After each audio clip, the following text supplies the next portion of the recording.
मैं SC. Mishra from Mahatma Gandhi शिक्षण संस्थान दरभंगा। विषय हिंदी। वर्ग नवम। पाठ्य पुस्तक क्षितिज। पाठ संख्या 9। पाठ का नाम साखियां एवं शब्द। कवि कबीर। भाग 1। काव्यगत विशेषताएं। कबीर के काव्य में गुरु भक्ति, गुरु महिमा, साधु महिमा, आत्मबोध तथा ईश्वर के प्रति अथाह प्रेम की अभिव्यक्ति हुई है। कबीर ने तत्कालीन सामाजिक बुराइयों, छुआछूत, ऊंच नीच की भावना आदि पर गहरा प्रहार किया है।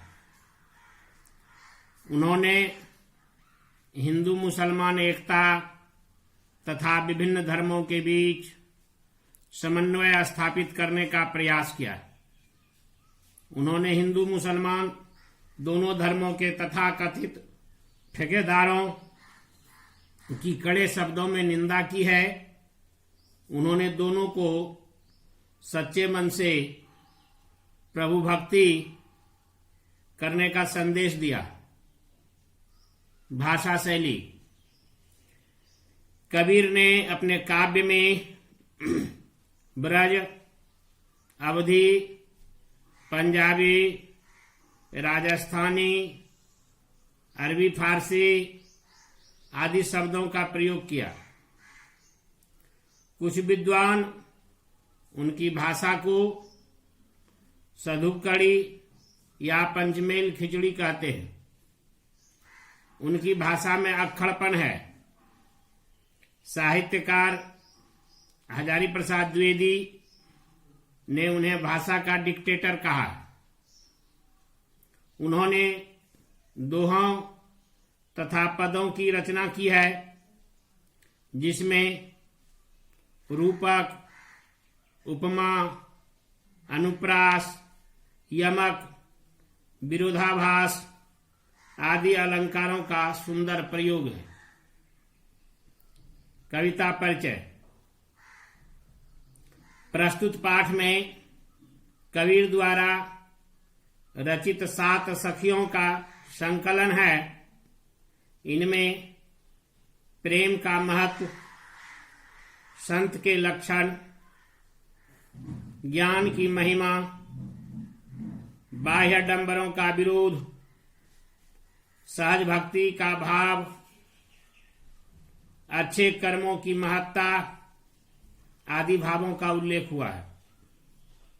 इसके अलावा पाठ में कवि के 2 शब्द यानी पद का भी संकलन है, जिसमें पहले शब्द में बाह्य डंबरों का विरोध तथा अपने भीतर ही ईश्वर की व्याप्ति का संकेत है। दूसरे शब्द में ज्ञान की आंधी रूपक के सहारे ज्ञान के महत्व का वर्णन है। कवि का मानना है कि ज्ञान की सहायता से मनुष्य अपनी सभी दुर्बलताओं पर विजय पा सकता है। साखियां। मान सरोवर सुभर जल, हंसा केली कराही। केली का अर्थ होता है खेल। मुक्ता फल मुक्ता चुंगे, अब उड़ी अनतन जाही। मान सरोवर स्वच्छ जल से पूरी तरह भरा हुआ है। उसमें हंस क्रीड़ा करते हुए, क्रीड़ा का अर्थ खेल होता है, मोतियों को चुग रहे हैं। वे आनंददायक स्थान को छोड़कर अन्यत्र नहीं जाना चाहते हैं। अन्यत्र का अर्थ होता है और कहीं नहीं। आशय यह है कि जीवात्मा प्रभु भक्ति में लीन होकर मन में परम आनंद सुख लूट रहे हैं। लीन का अर्थ मग्न होना होता है। वे स्वच्छंद होकर मुक्ति का आनंद उठा रहे हैं वे इस सुख, यहाँ सुख का अर्थ मुक्ति होगा, को छोड़कर अन्यत्र कहीं नहीं जाना चाहते। प्रेमी ढूंढत मैं फिरऊं, प्रेमी मिले न कोई। प्रेमी को प्रेमी मिले, सब विष अमृत हुई। विष का अर्थ जहर होता है, प्रेमी का अर्थ ईश्वर भक्त है। यहां पर कवि महोदय कहते हैं कि मैं ईश्वर प्रेमी अर्थात प्रभु भक्त को ढूंढता फिर रहा था, पर अहंकार के कारण मुझे कोई प्रभु भक्त न मिला। जब दो सच्चे प्रभु भक्त मिलते हैं तो मन की सारी बुराइयां समाप्त हो जाती हैं तथा मन में अमृतमयी अच्छाइयां आ जाती हैं।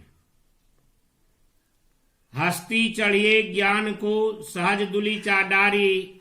स्वान रूप संसार है, भूखंदे झकमारी। हस्ती का अर्थ हाथी होता है, सहज का अर्थ आसान होता है, स्वान का अर्थ कुत्ता होता है। कवि महोदय ज्ञान प्राप्ति में लगे साधकों को संबोधित करते हुए कहते हैं कि तुम ज्ञान रूपी हाथी पर सहज समाधि रूपी आसन बिछाकर अपने मार्ग पर निश्चिंतता पूर्वक चलते रहो। यह संसार कुत्ते के समान है जो हाथी को चलते देखकर निरुद्देश भौंकता रहता है। निरुद्देश अर्थ बिना उद्देश्य का, अर्थात साधक को ज्ञान प्राप्ति में लीन देखकर अनेक तरह की उल्टी सीधी बातें करते हैं, परंतु उसे दुनिया के लोगों की निंदा की परवाह नहीं करनी चाहिए। धन्यवाद।